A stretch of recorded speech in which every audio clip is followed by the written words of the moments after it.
சங்கீதம் 65.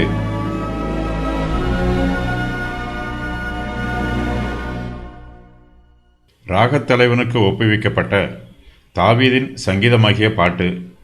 2வது துதியின் சங்கீதம். தேவனுடைய வல்லமைக்காகவும் அவருடைய நன்மைக்காகவும் நாம் அவரை நன்றியோடு துதிக்க வேண்டும். தேவனை கனப்படுத்த வேண்டும். தேவனுடைய ராஜ்யம் கிருபையுள்ள ராஜ்யம். தேவன் நம்முடைய ஜெபங்களை செவிகொடுத்து கேட்கிறார். நம்முடைய பாவங்களை மன்னிக்கிறார். நம்முடைய ஆத்துமாக்களின் தாகத்தை தீர்த்து வைக்கிறார். தேவன் தாமே நம்முடைய ஆத்துமாக்களை பாதுகாக்கிறார். தேவனுடைய ராஜ்யம் நம்மை பராமரிக்கும் ராஜ்யம். தேவன் தம்முடைய பலத்தினால் பர்வதங்களை உறுதிப்படுத்துகிறார். தேவன் சமுத்திரத்தின் மும்முரத்தையும் அலைகளின் இரைச்சலையும் அமர்த்துகிறார்.